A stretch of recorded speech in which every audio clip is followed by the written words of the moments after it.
क्या तुम्हें कभी ऐसा लगा है कि तुम्हारा दिमाग कभी शांत ही नहीं होता, हर वक्त बस कुछ न कुछ चलता रहता है? एक बेचैनी, एक हलचल, एक अंतहीन सोच की दौड़, जैसे कोई तूफान चल रहा हो और उसे रोकने की कोई कोशिश भी बेकार जा रही हो। तुम सोने जाते हो मगर तुम्हारा दिमाग तब भी चल रहा होता है। कल ऑफिस में क्या होगा, जो गलती हो गई उसका क्या होगा, क्या मैं सही कर रहा हूँ, क्या मुझे कोई पसंद करता है या नहीं, अगर मैं फेल हो गया तो यह सब सवाल तुम्हारा पीछा ही नहीं छोड़ते। शांत कैसे रहा जाए जब चारों तरफ इतनी उथल पुथल हो, जब हर कोई भाग रहा हो, जब हर कोई चिंताओं में घिरा हो, जब हर किसी को कुछ न कुछ हासिल करना हो, जब पूरी दुनिया एक तेज रफ्तार वाली ट्रेन बन चुकी हो जहां जरा भी ध्यान हटा तो तुम पीछे छूट जाओगे। क्या तुमने कभी सोचा है कि गौतम बुद्ध जैसी हस्तियां इतनी शांत क्यों रहती थी, जब उनके आसपास भी दुनिया थी, समस्याएं थी, लोग थे, कठिनाइयां थी, मगर फिर भी वह ऐसे स्थिर थे जैसे एक शांत झील का पानी बिना किसी हलचल के। ऐसा कैसे संभव हुआ? और चाणक्य जो राजनीति, कूटनीति और युद्ध जैसी स्थितियों के बीच भी एकदम स्थिर रह सकते थे, उनकी बुद्धि कभी विचलित नहीं होती थी, वह कभी भावनाओं के बहाव में नहीं बहते थे, बल्कि वह अपने मन और दिमाग को अपने नियंत्रण में रखते थे। क्या उनके पास कोई जादू था? अगर बुद्ध और चाणक्य दिमाग को शांत रख सकते थे तो हम क्यों नहीं? हम क्यों हर छोटी बात पर घबरा जाते हैं? हम क्यों चिंता और तनाव को खुद पर हावी होने देते हैं? क्या वाकई हम अपने मन पर कोई नियंत्रण नहीं रख सकते? अगर तुम्हारा दिमाग शांत नहीं है तो समझ लो कि तुम अपने ही सबसे बड़े दुश्मन बन चुके हो, क्योंकि जब तुम्हारा मन अशांत होता है तो तुम्हारी सोच गलत फैसले लेने लगती है। तुम छोटी छोटी बातों पर घबरा जाते हो और धीरे धीरे तुम्हारी जिंदगी से सुकून गायब हो जाता है। और फिर चाहे तुम कितना भी बड़ा लक्ष्य क्यों ना हासिल कर लो, वह तुम्हें खुशी नहीं देगा, क्योंकि तुम्हारे भीतर शांति ही नहीं होगी। क्या सच में इस भागदौड़ भरी जिंदगी में भी हम दिमाग को शांत रख सकते हैं? क्या हम भी उन महान लोगों की तरह स्थिर और संतुलित रह सकते हैं? हाँ, बिल्कुल कर सकते हैं। और इसी वीडियो में हम तुम्हें बताने वाले हैं वे उपाय जो तुम्हारी जिंदगी को बदल सकते हैं, जो तुम्हें अंदर से शांत बना सकते, जो तुम्हें वह शक्ति देंगे जिससे तुम किसी भी परिस्थिति में अडिग और स्थिर रह सकोगे। तो अगर तुम भी इस तूफान से निकलकर एक शांत समंदर तक पहुंचना चाहते हो, अगर तुम भी अपनी बेचैनी से आज़ादी चाहते हो, तो यह वीडियो तुम्हारे लिए है। क्या तुम्हें पता है कि जब गौतम बुद्ध को ज्ञान प्राप्त हुआ था तो उस समय उन्होंने क्या महसूस किया? कुछ नहीं, कोई हलचल नहीं, कोई शोर नहीं, कोई चिंता नहीं, कोई भय नहीं, सिर्फ और सिर्फ शांति। एक ऐसी शांति जो ना किसी परिस्थिति से जुड़ी थी, ना किसी वस्तु से। वह शांति उनके भीतर थी और यही वह शांति थी जिसने उन्हें सिद्धार्थ से बुद्ध बना दिया। लेकिन सवाल यह है कि यह शांति आती कहाँ से है? क्या यह केवल बुद्ध जैसे महापुरुषों के लिए ही थी? क्या हम जैसे आम लोग कभी इसे महसूस कर सकते हैं? गौतम बुद्ध ने कहा था, मनुष्य का मन उसी के दुख का कारण है। अगर तुम इसे नियंत्रित कर सको तो तुम दुख से मुक्त हो जाओगे। लेकिन क्या सच में ऐसा संभव है? क्या हम अपने दिमाग को इतना नियंत्रित कर सकते हैं कि कोई चिंता, कोई डर, कोई गुस्सा हमें हिला ना सके? एक दिन एक शिष्य ने बुद्ध से पूछा, भगवान, मेरा मन बहुत अशांत रहता है, हमेशा उलझनों में फंसा रहता है, इसे शांत कैसे कर सकता हूँ? बुद्ध मुस्कुराए और उन्होंने कहा, इस प्रश्न का उत्तर पाने के लिए तुम एक कटोरे में पानी भरो और उसे लेकर यहाँ आओ। बुद्ध ने कहा, अब इस कटोरे को हिलाओ। शिष्य ने कटोरे को हिलाया और पानी में लहरें उठने लगी, पानी इधर उधर छलकने लगा। फिर बुद्ध ने पूछा, अब इसे बिना हिलाए छोड़ दो। शिष्य ने कटोरा जमीन पर स्थिर रख दिया। कुछ समय बाद पानी पूरी तरह शांत हो गया। तब बुद्ध बोले, देखो, तुम्हारा मन भी इसी पानी की तरह है। जब तुम इसे लगातार हिलाते हो तो इसमें हलचल होती है, मगर जब तुम इसे स्थिर छोड़ देते हो तो यह अपने आप शांत हो जाता है। गौतम बुद्ध ने हमें यह सिखाया कि अगर मन को शांत करना है तो सबसे पहले हमें इसे हिलाना बंद करना होगा, हमें इसे ठहरने का मौका देना होगा। और यही पहला उपाय है ध्यान। ध्यान यानी अपने विचारों को स्थिर करना, अपने भीतर झांकना, अपने आप को सुनना। क्या तुमने कभी 5 मिनट भी बिना किसी विचार के बैठे रहने की कोशिश की है? मुश्किल लगता है ना, क्योंकि हमारा मन लगातार दौड़ता रहता कभी अतीत में, कभी भविष्य में, मगर ध्यान हमें इस भागदौड़ से निकालकर वर्तमान में लाता है। और जब हम वर्तमान में होते हैं तो हमारा मन पूरी तरह शांत हो जाता है। बुद्ध कहते थे, अगर तुम अपने मन को नियंत्रित करना चाहते हो तो सबसे पहले अपनी सांसों को नियंत्रित करो, क्योंकि जब तुम्हारी सांसें तेज होती है तो तुम्हारे विचार भी तेज होते हैं। जब तुम्हारी सांसें स्थिर होती है तो तुम्हारा मन भी स्थिर होता है। इसलिए अगर तुम्हें अपने दिमाग को शांत रखना है तो हर दिन बस 5 मिनट के लिए अपनी सांसों को महसूस करो। गहरी सांस लो, धीरे धीरे छोड़ो, कुछ मत सोचो, बस अपनी सांसों के बहाव को देखो। यही वह सीक्रेट है जिसे खुद बुद्ध ने अपनाया था और यही वह सीक्रेट है जिससे तुम भी अपने विचारों पर नियंत्रण पा सकते हो। लेकिन ध्यान और सांस के अलावा बुद्ध ने हमें एक और महत्वपूर्ण चीज सिखाई, और वह है वर्तमान में जीने की कला। तुम क्या सोचते हो? तुम्हारी सारी चिंताओं का असली कारण क्या है? जो हो चुका है या जो होने वाला है? सच्चाई यह है कि हमारा दिमाग या तो अतीत की गलतियों में उलझा रहता है या फिर भविष्य की चिंताओं में, और इसी वजह से हम कभी भी शांति महसूस नहीं कर पाते। बुद्ध ने कहा था, जो अतीत में रहता है वह दुखी रहता है, जो भविष्य में रहता है वह चिंतित रहता है, लेकिन जो वर्तमान में जीता है वही वास्तव में जीता है। अगर तुम वास्तव में अपने दिमाग को शांत रखना चाहते हो तो बस एक चीज सीख लो, हर पल को पूरी तरह जीना। जब तुम खा रहे हो तो सिर्फ खाने पर ध्यान दो, जब तुम किसी से बात कर रहे हो तो पूरी तरह वहां मौजूद रहो, जब तुम काम कर रहे हो तो सिर्फ काम पर ध्यान दो, और जब तुम आराम कर रहे हो तो पूरी तरह आराम करो। गौतम बुद्ध ने हमें सिखाया कि शांति कहीं बाहर से नहीं आती, शांति हमारे भीतर से आती है। और अगर हम अपने विचारों को नियंत्रित करना सीख ले तो दुनिया की कोई भी ताकत हमें अशांत नहीं कर सकती। क्या तुमने कभी सोचा है कि दुनिया के सबसे बुद्धिमान व्यक्तियों में गिने जाने वाले आचार्य चाणक्य का दिमाग कभी अशांत क्यों नहीं होता था? क्या वह भी कभी घबराते थे? क्या वह भी कभी उलझन में पड़ते थे? क्या तुम्हें भी कभी ऐसा महसूस हुआ है जब दिमाग में इतनी सारी बातें एक साथ चल रही होती है कि तुम खुद ही नहीं समझ पाते कि क्या सही है, क्या गलत, क्या करना चाहिए, क्या नहीं? और सबसे बड़ा सवाल, इस स्थिति से निकला कैसे जाए? आचार्य चाणक्य ने हमें सिखाया कि अगर तुम्हें अपने मन को शांत रखना है तो सबसे पहले तुम्हें धैर्य सीखना होगा, क्योंकि धैर्य ही वह गुण है जो तुम्हें हर मुश्किल से बाहर निकाल सकता है। लेकिन धैर्य का मतलब क्या है? क्या यह सिर्फ चुपचाप बैठकर इंतजार करना है?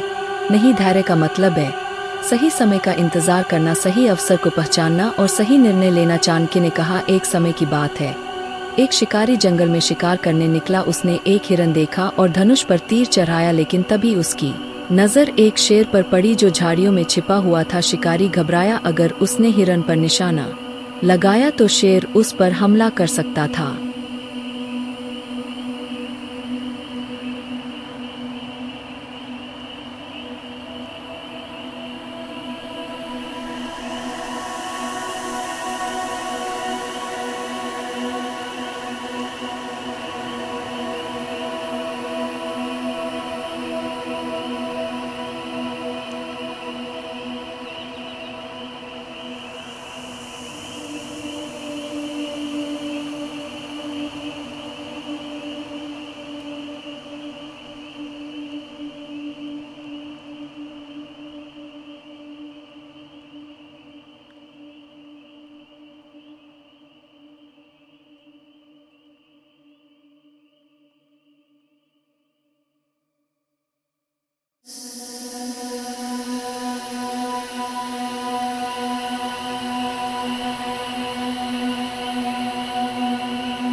और अगर उसने शेर पर निशाना लगाया तो हिरन भाग सकता था। उसने एक क्षण के लिए अपनी सांस रोकी, अपने दिमाग को शांत किया और फिर उसने वह निर्णय लिया जिसने उसकी जान बचा ली। चाणक्य हमें यही सिखाते हैं कि जब भी तुम्हें लगे कि तुम्हारा दिमाग अशांत हो रहा है, जब भी तुम किसी फैसले को लेकर उलझन में हो, तो सबसे पहले रुको, तुरंत कोई निर्णय मत लो, अपने विचारों को स्थिर होने दो और जब तुम्हारा दिमाग शांत हो जाए तब सही फैसला लो। तुम्हें पता है, चाणक्य कभी भी जल्दबाजी में कोई फैसला नहीं लेते थे। वे हमेशा पहले पूरी स्थिति को समझते, धैर्य रखते, अपने विचारों को स्थिर करते और फिर सही निर्णय लेते। और यही कारण था कि वे इतिहास के सबसे महान रणनीतिकार बने। गुरुदेव, जब हमारा मन बहुत बेचैन हो जाता है तब हमें क्या करना चाहिए? चाणक्य मुस्कुराते हैं और वे उत्तर देते हैं, जब मन अशांत हो तो सबसे पहले उसे काम में लगाओ, क्योंकि व्यस्त दिमाग कभी अशांत नहीं होता। अगर तुम्हारा मन चिंता कर रहा है तो उसे चिंता करने मत दो, उसे कोई ऐसा काम दो जिसमें वह पूरी तरह डूब जाए, चाहे वह पढ़ाई हो, लेखन हो, कोई कला हो या कोई नया कौशल सीखना हो। क्योंकि जब मन किसी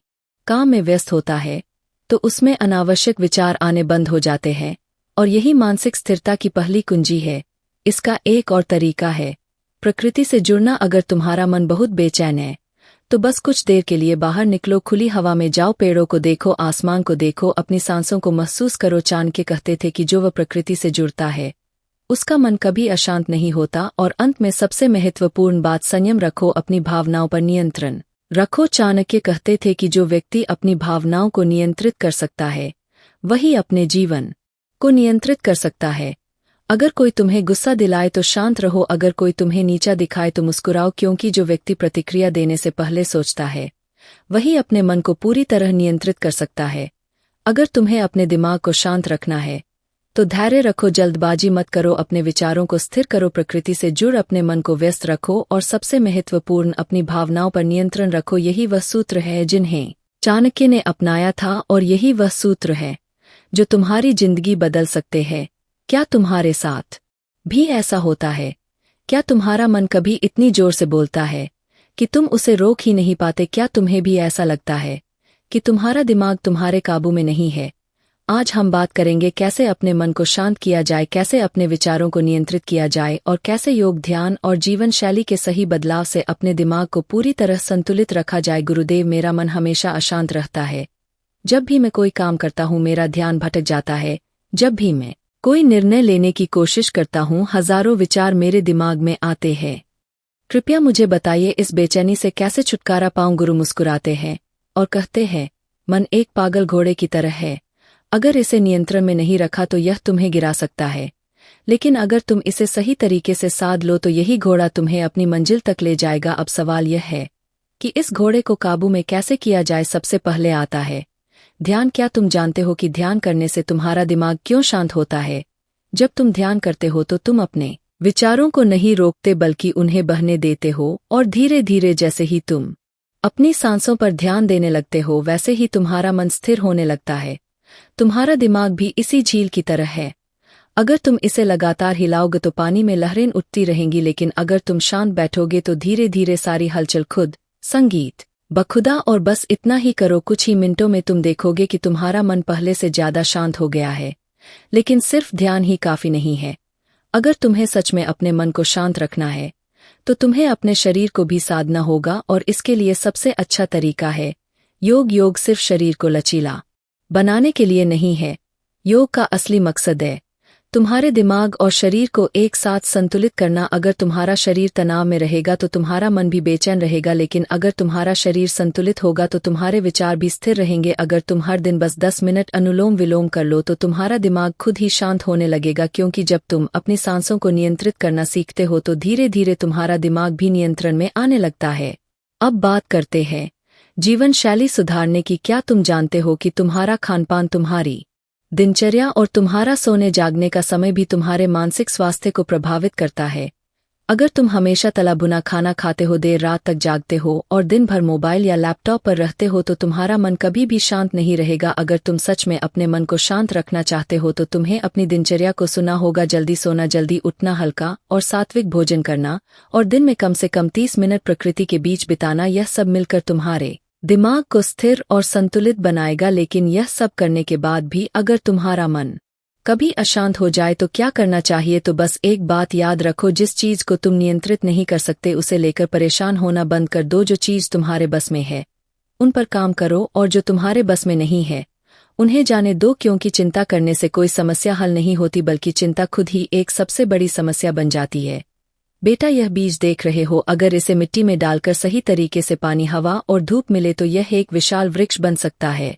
लेकिन अगर इसे बस पकड़ कर रखो, डरते रहो कि कहीं यह खो ना जाए, तो यह कभी कुछ नहीं बनेगा। तुम्हारा मन भी ऐसा ही है। जब तक तुम इसे कसक पकड़ोगे, इसे नियंत्रित करने की कोशिश करोगे, तब तक यह और ज्यादा भागेगा। लेकिन जब तुम इसे सही माहौल दोगे, ध्यान, शांति, सही विचार, तो यह तुम्हारा सबसे बड़ा मित्र बन जाएगा। शांत मन कोई जादू नहीं, यह एक साधना है। अगर तुमने इसे समझ लिया तो कोई भी परिस्थिति तुम्हें हिला नहीं सकती। याद रखना, दुनिया का सबसे शक्तिशाली व्यक्ति वह नहीं जो सबसे ताकतवर है, बल्कि वह है जिसने अपने मन को साध लिया है। तो अब फैसला तुम्हारा है।